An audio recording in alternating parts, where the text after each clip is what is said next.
सेवा research foundation में आज हम बात करेंगे जो अभी रिसेंटली एक केसेस आ रहा है आपको न्यूज़पेपर, टीवी चैनल्स और यहाँ तक कि और अदर जो कंट्रीज़ है ये बड़ी तेज़ी से फैल रहा है। मैं बात कर रहा हूँ मंकी पॉक्स का, जिसको यम पॉक्स वायरल इन्फेक्शन डिजीज़ कहा जाता है। अब ये बीमारी एक्चुअली होता कैसा है, जहाँ तक इसके बारे में अब तक आप WHO की रिपोर्ट अगर देखिएगा, उसकी जो वेबसाइट पे जाइएगा तो इसका कहा मतलब ज़्यादातर यह है कि ये मतलब एनिमल टू मेंस या फिर वुमेन की तरफ, एनिमल टू ह्यूमन बॉडी की तरफ आ रहा है और ये सबसे ज़्यादा इफ़ेक्ट करता है बच्चों को।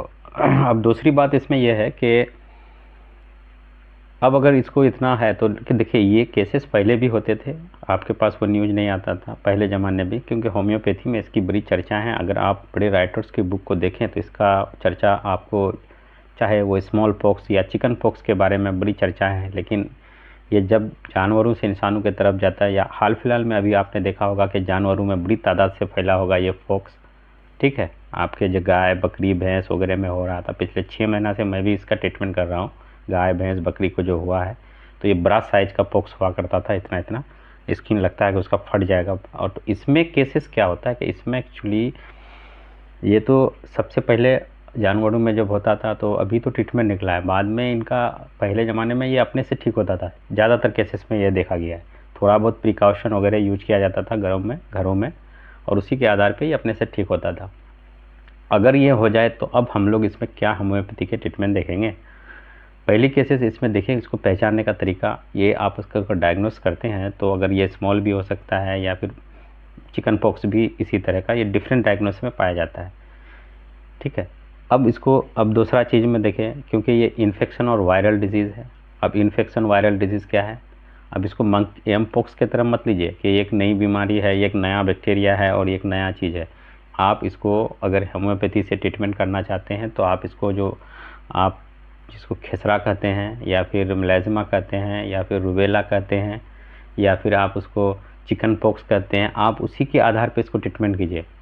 फिर आप अगर उसमें दूसरी चीज़ों में फंस गए, इसका यम पॉक्स के मैटर में, तो फिर आप ढूंढते रह जाएंगे। इनमें देखिए सिम्टम क्या चीज़ दिखेगा, सिम्टम इसमें रस हो सकता है जो और अपर पॉक्स में होता है, इसमें फीवर होगा, मसल सेज होगा, लिम्फ नोड इसका जो इधर उधर कहीं पर भी हो, आपको गले में हो सकता है, यहाँ पे सोर थायराइड होगा, खांसी हो सकता है, ठीक है, फीवर आपको कंटिन्यू आ सकता है। तो ये सारे पॉक्स के सिम्टम हैं। अगर इन चीज़ों के आधार पर ही आप इसका ट्रीटमेंट करें। अब होम्योपैथी में हम इसको क्या देखें, अब होम्योपैथी में अगर आप इसको अभी आज के दौर में अगर होम्योपैथी में या फिर कोई भी पैथी से इसको अगर ट्रीटमेंट नहीं करते हैं तो, क्योंकि आज के ज़माने में इंसान ऐसा हो चुका है कि एंटीबायोटिक या फिर कोई भी स्टेरॉइड वगैरह आम यूज करते हैं, ठीक है। आप ये नहीं कह सकते हैं कि अगर आपको खांसी हुआ, 2 दिन खांसी कम नहीं हुआ, आप खुद जाते हैं डॉक्टर के पास और कहते हैं फिर आप मेरा दवाई चेंज कीजिए या कुछ चेंज कीजिए। आपको डॉक्टर भी परेशान, डॉक्टर भी सोचता है बेकार का इसको कफ सिरप दिए हुए थे, वो लगा देते हैं एंटीबायोटिक, और जिनको एंटीबायोटिक दिए थे डॉक्टर साहब उसको लगा दिए स्टेरॉइड, उसके बाद उसको कफ को नॉर्मल। तो कहने का मतलब है कि आपके अंदर में जो मेडिसिन, जो आपको क्या कहें उसको, एंटीबायोटिक का जो रेजिस्टेंस हो चुका है बॉडी में, ड्रग बर्ड्स बन चुका है जब, ठीक है, जब मेडिसिन एक काम ही नहीं करती है तो फिर आज के दौर में ये ट्रीटमेंट आपको लेना पड़ेगा। अब होम्योपैथी की नज़र से इसको क्या देखें हम, अब होम्योपैथी की नज़र से हम इसको देखेंगे कि इनिशियल स्टेज में हम नक्स को यूज करेंगे, फिर 2-3 बड़े जो नोसोड हैं, चाहे वो आप ट्यूबर यूज करें, मलेरिया ऑफ करें या फिर मॉर्बिलिनम यूज करें, आप उसके आधार पे अगर स्किन पे आता है तो मॉर्बिलिनम दीजिएगा तो स्किन का इचिंग कम होगा। ट्यूबर अगर इन्फेक्शन है, वायरल है, बैक्टीरिया है तो वहाँ पे ट्यूबर आप कीजिएगा। मलेरिया है, ठीक है, तो ये डबल उसका जो फीवर का ये सिम्टम है उसको भी ये रोकेगा। अब जिसके अलावा अगर हम देखें तो मिलीडीनियम भी है, ठीक है, वेरेलिनियम भी है। ये नोसोड आप इनिशियल स्टेज में या फिर इंटरकरेंट रेमेडी में या फिर दिन में एक बार ये आज दिए तो फिर वो कल, इसको आप यूज कर लीजिए। अब डेली यूज करने की मेडिसिन कौन सी हो सकती है, तो हम इसमें मेडिसिन देखेंगे। सबसे पहली मेडिसिन अगर हम देखेंगे इनिशियल स्टेज में, जहाँ पे फीवर आ रहा है, जहाँ पे स्किन पे रस है, ठीक है, मसल्स पेन है, ठीक है, और तो हम यहाँ पे मेडिसिन देखेंगे पल्सटीला, फेरमफोस। फेरमफोस एक कॉमन ऐसी मेडिसिन है जो 5-7 मेडिसिन का, चाहे आप जल्सिनियम हो, रस्टॉक्स हो, आर्निका हो, ये बेलाडोना हो, ये सबको एक साथ कवर कर लेती है 5 से 7 मेडिसिन। इसलिए आप फेरमफोस पोटेंसी के तौर पे आप इसको यूज कीजिए। हर 1-2 घंटे पे रिपीट स्मॉल पोटेंसी आप उसको दे सकते हैं। इससे होगा क्या कि उसका बॉडी में जो एच है, जो कमी है, जो स्वेलिंग है, जो लिम्फ नोड है, जो इन्फेक्शन है, इनिशियल स्टेज का जो इन्फेक्शन है, वो चीज़ कम कर देगा। अगर उसमें उसको बॉडी एच है तो आप रस्टॉक्स भी देख सकते हैं, आप इपोटोरियम पर्क भी दे सकते हैं। तो आपके पास पहले इनिशियल स्टेज में 2 चॉइसेस है आपके पास, पल्सटीला और फेरमपोस। इसको ही लगातार अगर आप यूज करते हैं तो 1-2 दिन में वो उसका जो बॉडी एच फीवर है वो सब आना उसका ये ख़त्म हो जाएगा। अब बात रहा तीसरे और चौथे दिन में, चौथे 5वें दिन में भी हो सकता है ये। अब आप उसमें इचिंग जब आ रहा है तो अगर मोरबिलिन दीजिएगा तो वो कम कर देगा, या फिर वेलेडियम या मिलाडिनम ये सब दीजिएगा तो वो कम कर देगा। लेकिन अब फिर वहाँ पे 2 मेडिसिन आप रस्टॉक्स या फिर काली सल्फ, बहुत ज़्यादा इचिंग हो रहा है, रस्टॉक्स काली सल्फ को आप कंटिन्यू उसको यूज कीजिए, ये इस तरह से चले जाएगा। अब सेकेंड स्टेज के पास हमारे पास आते हैं। अब सेकेंड स्टेज क्या है, हो सकता है कि उसको हो गया हो, बुखार भी नहीं है, कुछ भी नहीं है, सिम्टम वगैरह कुछ भी नहीं है, अब सिर्फ उसको स्किन का जो प्रॉब्लम है, ठीक है, वो प्रॉब्लम उसके अंदर में है। अब उसके अंदर में वो प्रॉब्लम है कि इतना तो डेंजर नहीं है, उसके अंदर में ये प्रॉब्लम नहीं है कि कल होके वो जो है ना फिर वहाँ पे स्टोफाइलस कोई बैक्टीरिया आके बैठ जाए और वो फिर स्किन डिजीज़ में है ना वो सोराइसिस और एक्जिमा वगैरह में फिर कन्वर्ट हो जाए, या फिर डर्मेटाइटिस में कन्वर्ट हो जाए। तो उससे पहले हम कोशिश करेंगे कि उसमें कुछ लोशन के तौर पे आप नारियल तेल का जो बहुत जो एक्स्ट्रा वर्जिन होते हैं नारियल तेल, आप उसको यूज कर सकते हैं।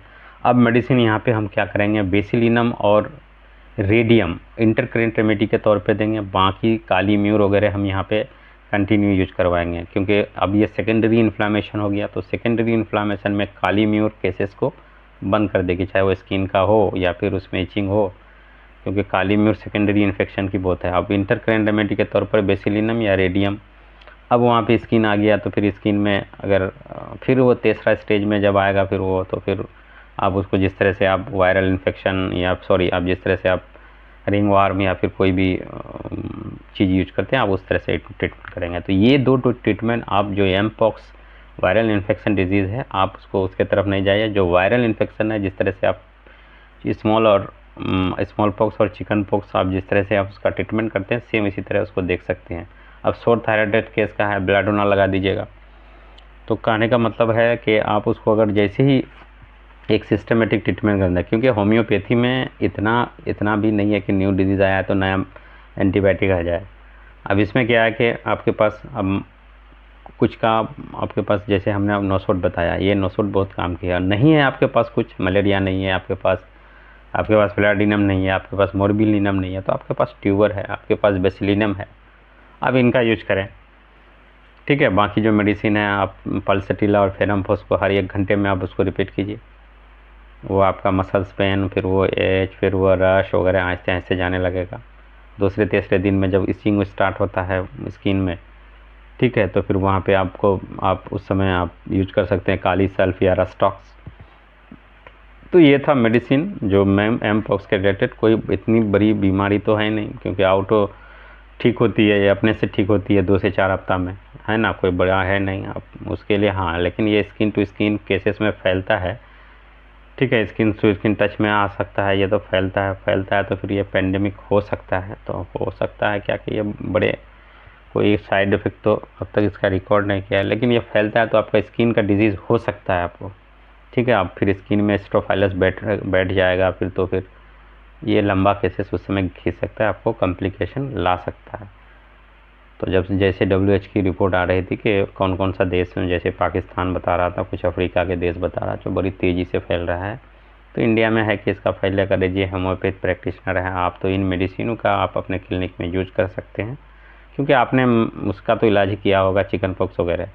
जो भी चैनल को सब्सक्राइब नहीं किए हैं, सब्सक्राइब कर सकते हैं आप, वीडियो को लाइक कर सकते हैं, शेयर कर सकते हैं, अपना कमेंट्स, अपना ओपिनियन आप हमको दे सकते हैं, ताकि मैं कोशिश करूं कि आपके चाहे वो न्यूली जो इंट्रोड्यूस जो बीमारी होती है उससे मैं आपको सर्च बेस पे जो हमारे क्लिनिक प्रैक्टिस है उसके बेस पे मैं आपको उसमें टिप्स वगैरह दूँ, ताकि आपके प्रैक्टिस में या फिर जो स्टूडेंट हैं आप अगर चाहते हैं कि आपके प्रैक्टिस में कुछ निखार आए तो आप हमारे चैनल को सब्सक्राइब करें, सपोर्ट करें। थैंक यू, धन्यवाद।